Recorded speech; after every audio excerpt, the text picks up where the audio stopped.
Welcome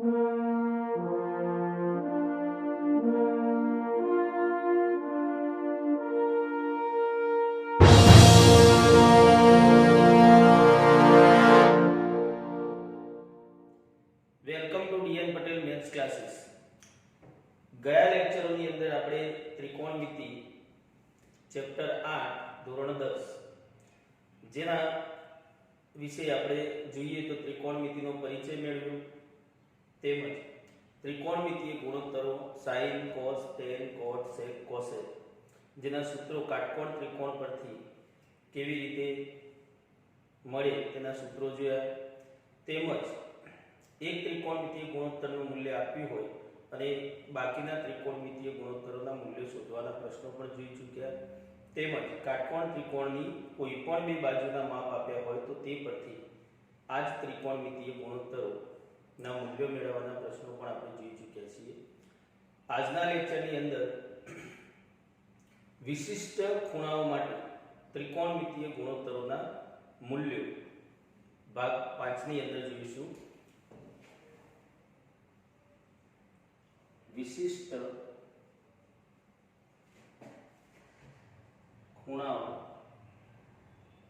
માટે ત્રિકોણમિતિય ગુણોત્તરો ના મૂલ્યો. જો આપણે જોઈએ તો વિશિષ્ટ ખૂણાઓ તરીકે કયા ખૂણાઓને આપણે સમાવિષ્ટ કરીએ છીએ તો 0 degree, 30 degree, 45 degree, 60 degree, 90 degree. આમ જોઈએ તો ધોરણ 10 સુધી આટલા વિશિષ્ટ ખૂણાઓ માટે ત્રિકોણમિતિય ગુણોત્તરોના મૂલ્યો યાદ રાખવાના હોય છે, જેના આધારે આપણે આગળ કેટલાક પ્રશ્નોના મૂલ્યો શોધવાના હોય ત્યારે આપણે શોધી શકીએ. તેમજ અગાઉના ધોરણોની અંદર પણ આગળ જોઈએ તો 180 ડિગ્રી, 270 ડિગ્રી તેમજ 360 ડિગ્રી જેવા વિશિષ્ટ ખૂણાઓના મૂલ્યો પણ આપણે યાદ રાખવાના હોય છે. તો આ વિશિષ્ટ ખૂણાઓ માટે ત્રિકોણમિતિય ગુણોત્તરો કયા, તો જે આપણે અગાઉના લેક્ચરોની અંદર જોઈ ચૂકેલા છીએ, sin, cos, tan, cot, sec અને cosec. આ ત્રિકોણમિતિય ગુણોત્તરોના મૂલ્યો વિશે આજના લેક્ચરની અંદર આપણે જોવાના છે. તો એના માટે આપણે એક ટેબલ યાદ રાખીશું.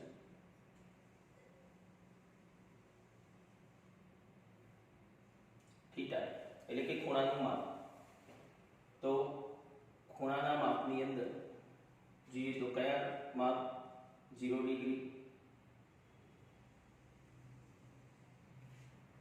30 degree, 45 degree, 60 degree, 90 degree, 180 degree, 270 degree અને 360 ડિગ્રી. ચલો, તો આ વિશિષ્ટ ખૂણાઓ માટે ત્રિકોણમિતિય ગુણોત્તરો sin, cos, tan, cot, sec, cosec ના મૂલ્યો. તો sin, cos, tan, cot, sec અને cosec.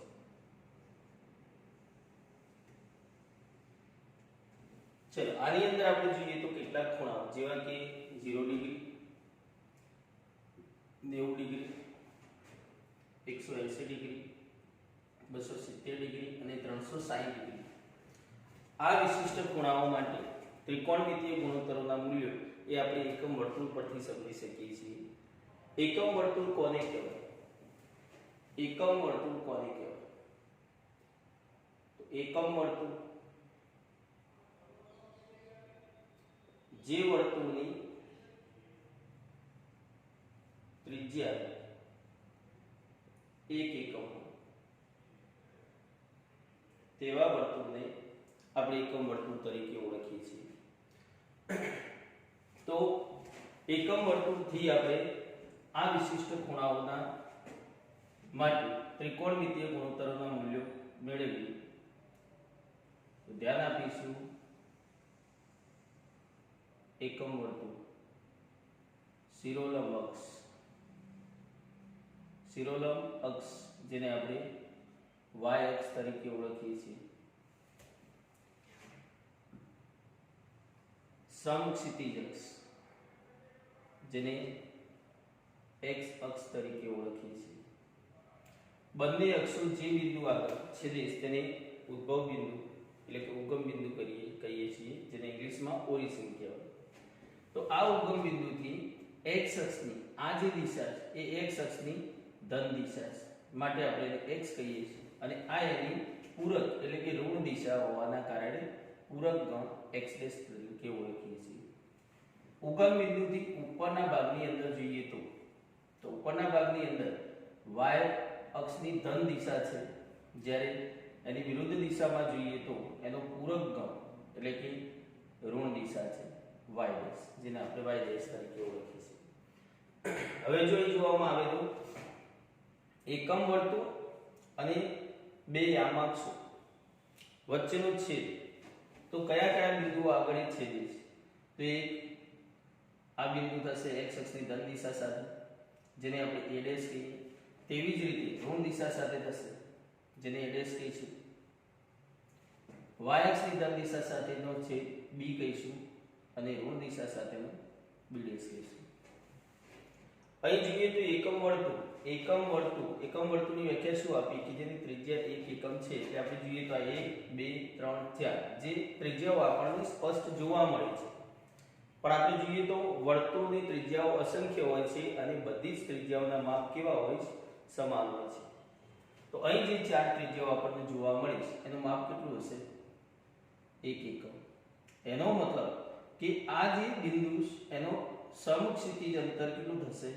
1 થશે. સાથે સાથે આપણે જોઈએ તો x અક્ષ પર રહેલ દરેકે દરેક બિંદુનો y આમ કેવો હોય? 0. તો અહીં આગળ y આમ થશે 0, એટલે કે a' ના યામ શું થશે? 1 0.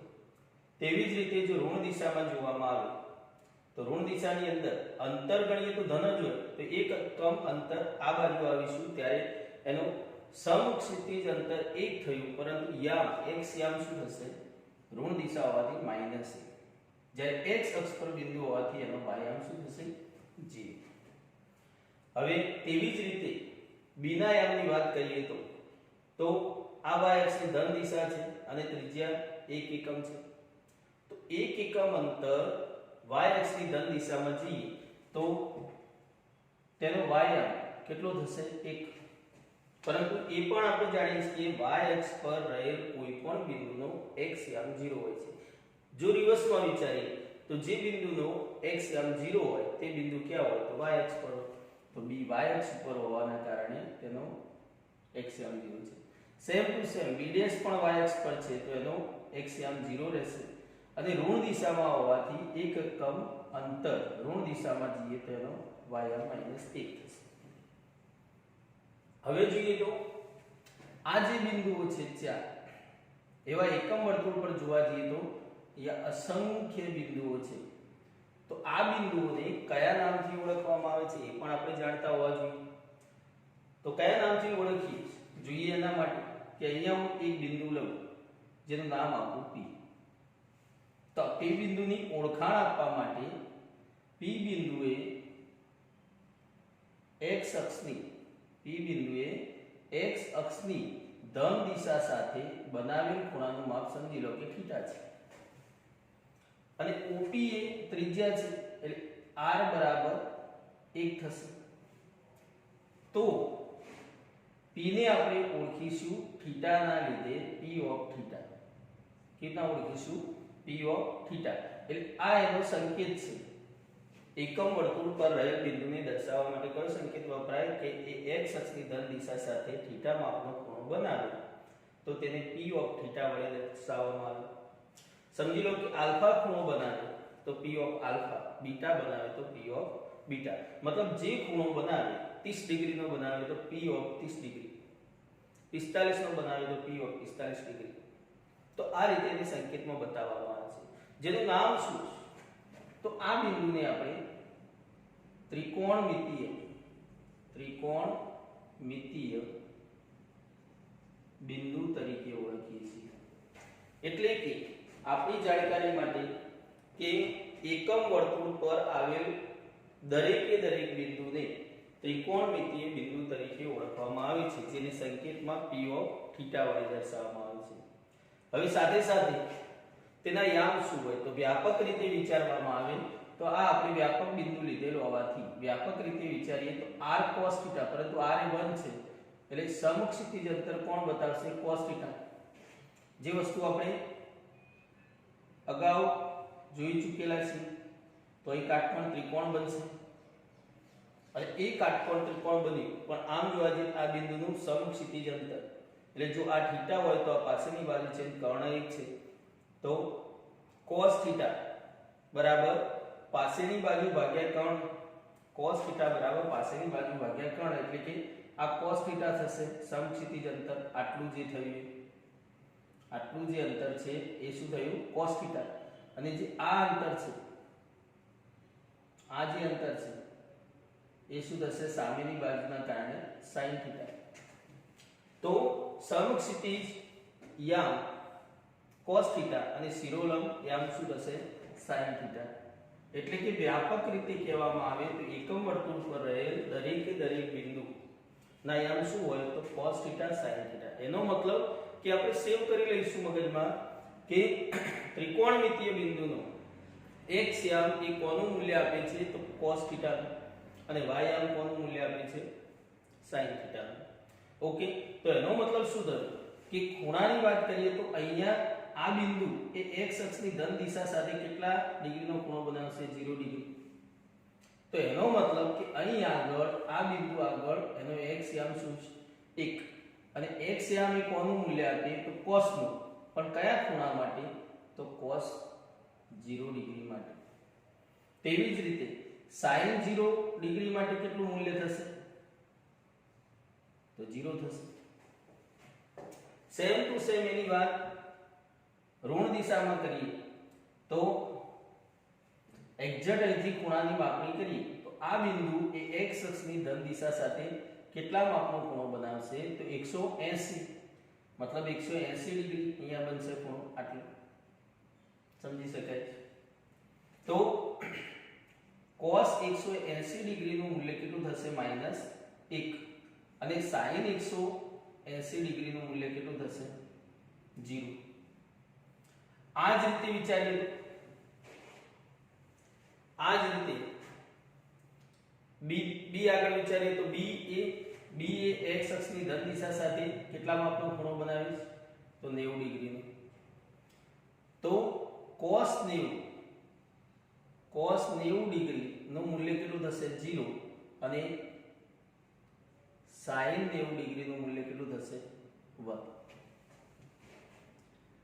તેવી જ રીતે b' નો વિચાર કરીએ તો અહીંથી આપણે વિચારીએ તો x અક્ષની ધન દિશા છે તો અહીંથી આમ વિચારો તો અહીં સુધીનો ખૂણો કેટલો થશે? 270 ડિગ્રી. 270 ડિગ્રી. તો cos 270 ડિગ્રી નું મૂલ્ય થશે 0 અને sin 270 નું મૂલ્ય થશે -1. આ જ રીતે આપણે જોઈએ તો આખું આમ એક રાઉન્ડ, એક પરિભ્રમણ, જેને એમ કહેવાય કે 0 થી શરૂ કરી અને 360 એક પરિભ્રમણ એટલે 360 ડિગ્રીનો ખૂણો બને. એક પરિભ્રમણ બરાબર એક પરિભ્રમણ બરાબર 360 ડિગ્રી ખૂણો, એટલે કે 360 ડિગ્રી ખૂણો બોલો કે એક પરિભ્રમણ બોલો બંને એક જ થયું. તો 360 ડિગ્રી આગળ પણ આપણે વિચારીએ તો 0 આગળ અને 360 ડિગ્રી આગળ cos અને sin નું મૂલ્ય સમાન હશે, એટલે કે cos 360 ડિગ્રી આગળ પણ 1 થશે, 0 આગળ પણ 1 થશે. sin 360 ડિગ્રી આગળ 0 થશે તો sin 0 આગળ 0 થશે. તો આ આપણે કેટલાક વિશિષ્ટ ખૂણાઓ જેવા કે 0, 90, 180, 270 અને 360 ડિગ્રી માટેની વાત એકમ વર્તુળ પર કરી ગયા. તો એના આધારે આપણે આ મૂલ્યો યાદ રાખીએ છીએ. તો હવે યાદ કેવી રીતના રાખીશું? તો sin અને cos ની વાત કરીએ તો 0 ડિગ્રી આપણને આમ ખબર હોવી જોઈએ આ રીતે કે અહીં x અક્ષ, આ x અક્ષ છે, આ x અક્ષ છે, આ ઉગમ બિંદુ છે. x અક્ષની ધન દિશા આ તરફ, x અક્ષની ઋણ દિશા આ તરફ. તો x અક્ષની ધન દિશા આગળ આવેલ બિંદુ, x અક્ષની ધન દિશા તરફ x અક્ષ પર આવેલ બિંદુ એ x અક્ષની ધન દિશા સાથે કેટલો ખૂણો બનાવે? તો 0. હવે આ થઈ y અક્ષ, તો અહીંથી y અક્ષની ઉપરની દિશા ગણીએ તો ધન દિશા અને નીચે ઋણ દિશા. તો ઉપર ગણીએ તો x અક્ષની મતલબ આની સાથે x અક્ષની સાથે કેટલા ડિગ્રીનો ખૂણો બનાવશે? તો 90. x અક્ષની ઋણ દિશામાં x અક્ષ પર આવેલ બિંદુ કેટલો? તો 180. y અક્ષની ઋણ દિશા પર આવેલ કેટલો? તો 270. અને એક પરિભ્રમણ પૂરું થાય એટલે 360. આ રીતે થશે. હવે સાથે સાથે આપણને યાદ શું હોવું જોઈએ? તો x અક્ષ પર ધન દિશા પર રહેલ બિંદુના યામ શું? તો 10, મતલબ a ના યામ 10, ઉપર b ના યામ 01, a ડેશ ના યામ -10 અને b ડેશ ના યામ 0 -1. આ આપણને યાદ હોવું જોઈએ. આટલું યાદ હોય તો આપણે લખી શકીએ. ચલો યાદ કરીએ. તો sin 0 અને cos 0 નું મૂલ્ય યાદ કરીએ તો 0 ક્યાં હશે? અહીંયા હશે. અને ત્યાં બિંદુના યામ શું? 10. અને આપણે જાણીએ છીએ કે x યામ એ cos નું મૂલ્ય બતાવે છે, મતલબ cos 0 નું મૂલ્ય 1 થાય અને sin 0 નું મૂલ્ય 0 થશે. તો sin 0 નું મૂલ્ય 0, cos 0 નું મૂલ્ય 1. આની પરથી આપણે જોઈએ તો tan એટલે શું? તો sin ભાગ્યા cos. sin ભાગ્યા cos મતલબ sin નું મૂલ્ય ભાગ્યા cos નું મૂલ્ય, એટલે કે 0 ભાગ્યા 1 કરીએ તો શું આવે? 0. તો જ્યાં sin 0 થશે ત્યાં tan 0 થશે. એનું કારણ કે અંશમાં કોણ છે? sin છે. એ જ રીતે જોઈએ તો cotમાં cos ભાગ્યા sin. ધ્યાન એ રાખીશું કે છેદ 0 ના થવો જોઈએ. છેદ 0 ના થવો જોઈએ. તો 0 આગળ તો જોઈએ તો cos 1 છે પણ છેદમાં sin એ 0 છે અને છેદમાં 0 હોય તો અવ્યાખ્યાયિત થશે, જેને આપણે ડેશથી બતાવીશું. આ જ રીતે જોઈએ તો sec એ કોનું વ્યસ્ત છે? તો cos નું. છેદમાં cos છે. cos કેટલું? 1, તો 1 નું વ્યસ્ત 1 થશે. cos 0 આગળ 1 થશે તો sec 0 આગળ 1 થશે. cosec એ કોનું વ્યસ્ત છે? sin. અને sin આપણે જાણીએ છીએ કે sin 0 આગળ 0 છે તો cosec અવ્યાખ્યાયિત થશે વ્યસ્ત હોવાના કારણે. તો આ થઈ વાત આપણે એ બિંદુ આગળ, એ બિંદુ આગળ. હવે આ જ રીતે આપણે બી બિંદુ આગળ 90 ડિગ્રીનો ખૂણો બને છે. તો ત્યાં બે વસ્તુ યાદ રાખીશું કે 90 ડિગ્રીનો ખૂણો ઉપર અને ત્યાં બી બિંદુ જેના યામ છે 0, 1. તો 0 એ x યામ છે જે cos નું મૂલ્ય બતાવે છે અને y યામ 1 છે જે sin નું મૂલ્ય બતાવે છે. મતલબ cos 90 આગળ 0 હશે જ્યારે sin 90 આગળ 1 હશે. તો એ જ રીતે આપણે જોઈએ તો sin 90 ડિગ્રી આગળ 1 હશે અને cos 90 ડિગ્રી આગળ 0 હશે. તો tan એટલે sin ભાગ્યા cos, મતલબ આ બંનેનો ગુણોત્તર લઈએ તો છેદમાં 0 આવે છે, મતલબ અવ્યાખ્યાયિત છે. cot એટલે cos ભાગ્યા sin, મતલબ 0 ભાગ્યા 1 તો 0 થશે. sec એટલે 1 ભાગ્યા cos, તો cos 90 આગળ 0 છે તો sec અવ્યાખ્યાયિત થશે. cosec એટલે 1/sin, sin 90 આગળ 1 છે તો એનું વ્યસ્ત 1 થશે. આ જ રીતે આપણે 180 આગળની વાત કરીએ તો a' બિંદુ જેના યામ છે -10 મતલબ x યામ cos 180 નું મૂલ્ય બતાવે છે -1 અને y યામ એ sin 180 નું મૂલ્ય બતાવે છે 0.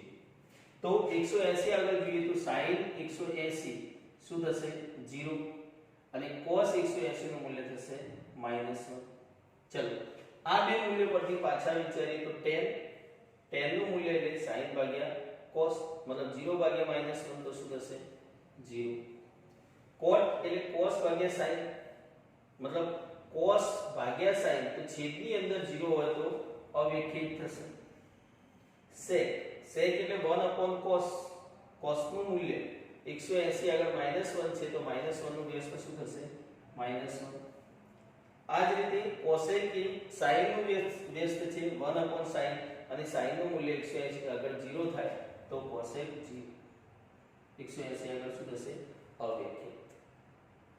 આ જ રીતે 270 આગળ વાત કરીએ તો b' બિંદુ જેના યામ 0 -1 છે તો 270 આગળ cos નું મૂલ્ય થશે 0 અને sin નું મૂલ્ય થશે -1. તો sin નું મૂલ્ય -1 cos નું મૂલ્ય 0 tan એટલે sin ભાગ્યા cos અવ્યખિત cot એટલે cos ભાગ્યા sin 0 sec એટલે 1 cos અવ્યખિત cosec એટલે 1 sin -1 નું વ્યસ્ત -1. અને આ જ રીતે 360 આગળની વાત કરીએ તો એ બિંદુ આવશે પાછું આખો એક પરિભ્રમણ પૂરું થશે તો ત્યાં a ના યામ શું તો 10 1 એ કોનું મૂલ્ય તો cos 360 નું અને 0 એ કોનું મૂલ્ય તો sin 360 નું તો sin 360 આગળ sin 0 થશે 360 આગળ cos 1 થશે. હવે tan એટલે sin ભાગ્યા cos 0 થશે cot એટલે cos ભાગ્યા sin છેદમાં 0 આવે તો અવ્યખિત થાય. sec એટલે 1 cos મતલબ 1 નું વ્યસ્ત 1 થશે અને cosec એટલે 1 ભાગ્યા sin 0 હોવાથી અવ્યખિત થશે. ચલો તો આટલા વિશિષ્ટ ખૂણાઓ એ માટે ત્રિકોણમિતિય ગુણોત્તર એ આપણે એકમ વર્તુળ પરથી યાદ રાખી શકીએ છીએ. ચલો અન્ય ખૂણાઓ માટે એટલે કે 30 ડિગ્રી 45 ડિગ્રી અને 60 ડિગ્રી 30 ડિગ્રી અને 60 ડિગ્રી 30 ડિગ્રી અને 60 ડિગ્રીનો સરવાળો કેટલો થશે તો 90 ડિગ્રી થાય અને 90 ડિગ્રી થાય તો તે બે ખૂણાઓ એકબીજાના કોટી કોણ છે અને કોટી કોણ આગળ sin અને cos નું મૂલ્ય tan અને cot નું મૂલ્ય sec અને cosec નું મૂલ્ય સમાન થાય છે. કેવી રીતે તો કેટલાક સૂત્રો યાદ રાખીશું કે sin 90 degree minus theta is equal to cos theta.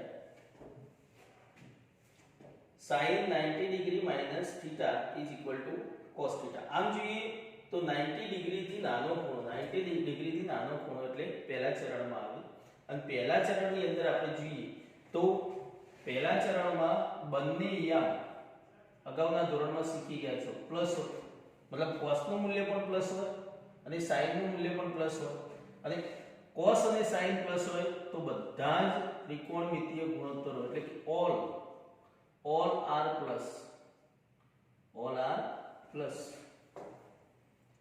એ જ રીતે બીજા ચરણની વાત કરીએ તો બીજા ચરણની અંદર sin અને cos એટલે કે x યામ માઈનસ હોય અને y યામ પ્લસ હોય તો અહીંયા જોઈએ તો આ sin નું મૂલ્ય છે એટલે આપણે એને યાદ રાખવા માટે s યાદ રાખીએ છીએ કે sin અને sin નું વ્યસ્ત cosec બે પ્લસ હોય.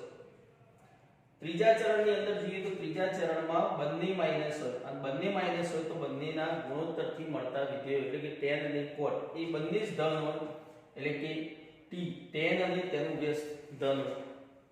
ચોથા ચરણની વાત કરીએ તો ચોથા ચરણની અંદર x યામ ધન હોય અને y યામ ઋણ હોય મતલબ cos ધન હોય અને sin ઋણ હોય તો cos ધન હોય તો c એટલે કે cos અને તેનું વ્યસ્ત sec આ બંને ધન એટલે કે યાદ રાખવા માટે આપણે આ રીતે યાદ રાખીશું ઓલ એસ ઈ સી. તો પહેલું ચરણ હોવાના કારણે બધા જ ત્રિકોણમિતિય ગુણોત્તરો ધન છે.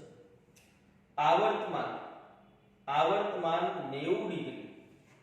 90 ડિગ્રીના અનુસંધાનમાં એટલે કે 90 ડિગ્રી 270 ડિગ્રી અહીં જે પ્રમાણે y અક્ષ પર જે બિંદુઓ આવેલ છે તે બિંદુઓ થી આપણે આમ વિચારીએ તો આમ પહેલું ચરણ થયું અને આમ ત્રીજું ચરણ થયું. તો આવર્તમાન કયું થયું?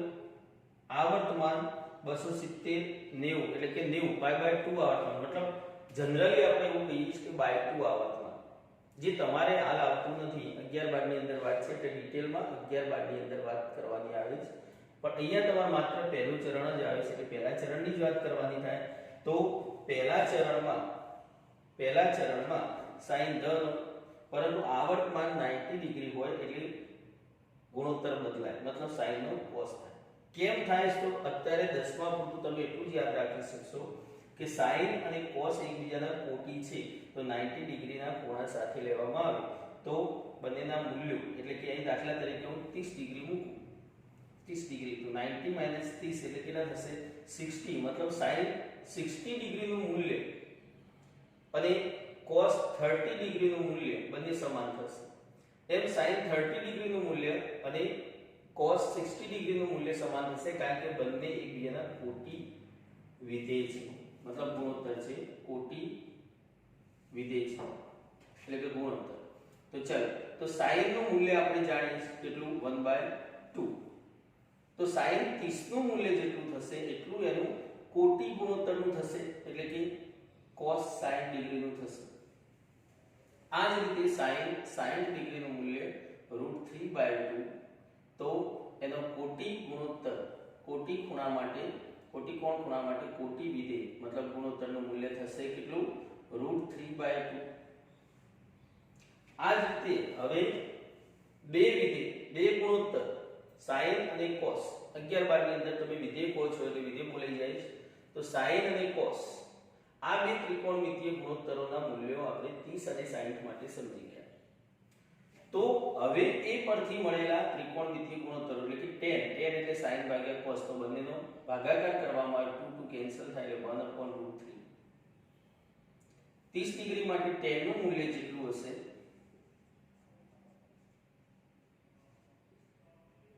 એટલું cot 60 માટે હશે, મતલબ 1/√3.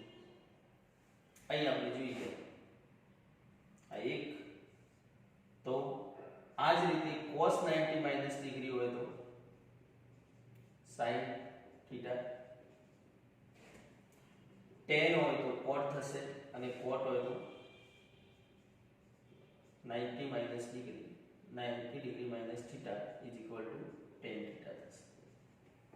બસ આ જ રીતે વિચારીએ તો tan 60 ડિગ્રી નું મૂલ્ય 2 કેન્સલ થાય એટલે √3, તો એટલું જ થશે cot 30. આ જ રીતે sec વિચારો તો sec એ cos નું વ્યસ્ત છે, મતલબ 2/√3, અને sec અને cosec કોટી ગુણોત્તર હોવાના કારણે sec 90 degree - theta cosec theta. તેવી જ રીતે cosec 90 - થીટા sec થીટા. મતલબ આપણે યાદ રાખીશું કે કોટી ત્રિકોણમિતિય ગુણોત્તરો કયા? તો sin, cos, tan, cot, sec, cosec. પેરમાં જોઈએ તો sin cos, tan cot અને sec cosec. કોટી ત્રિકોણમિતિય ગુણોત્તર, જેને આપણે શું કહીએ? પરસ્પર કોટી ત્રિકોણમિતિય ગુણોત્તર. આ રીતે આપણે યાદ રાખીએ છીએ. મતલબ sin 90 - theta cos theta, cos 90 - theta sin theta, tan 90 - theta cot theta અને cot 90 - થીટા tan થીટા. તેવી જ રીતે sec 90 - થીટા cosec થીટા અને cosec 90 - થીટા sec થીટા. તો યાદ રાખીશું. ચલો, sec નું મૂલ્ય sec 30 માટે જે મળ્યું છે એ cosec 30 માટે 60 માટે થશે એટલે 2/√3. ચલો sec 60 60 ડિગ્રી માટે જોઈએ તો cos નું બેઝ થવાના કારણે 1/2 નું બેઝ 2 થશે તો 30 ડિગ્રી માટે cosec નું મૂલ્ય 2 થશે. યાદ શું રાખીશું તો sin cos પરથી આપણે tan cot sec cosec મળેલા હોવાથી આપણે મેળવી શકીએ. 45 ડિગ્રીનું સ્તંભ ઈઝીલી યાદ રહેશે કારણ કે sin અને cos 45 પ્લસ 45 બંને ખૂણા સમાન છે તો બંનેના મૂલ્યો સમાન હશે. sin 45 એટલે 1/√2 તો cos પણ થશે 1/√2. tan માં બંનેનો ગુણોત્તર લેવામાં આવે તો 1 થાય, cot માં પણ ગુણોત્તર લેવામાં આવે તો 1 થાય. અને sec અને cosec એમના વ્યસ્ત હોવાથી બંનેમાં √2 થાય. ચલો તો આ રીતે આપણે કેટલાક વિશિષ્ટ ખૂણાઓ માટે ત્રિકોણમિતિય ગુણોત્તરોના મૂલ્યો જોયા. હવે યાદ રાખવા માટે દરેક વ્યક્તિ પોતપોતાની ટેકનિક પ્રમાણે યાદ રાખી શકે છે. દાખલા તરીકે એક્ઝામની અંદર tan 60 નું મૂલ્ય પૂછાય તો આપણે યાદ કેવી રીતના કરી શકીએ તો આપણને એટલી ખ્યાલ હોવો જોઈએ કે tan 30 હોય કે 60 હોય, cot 30 હોય કે 60 હોય એમાં √3 જાય.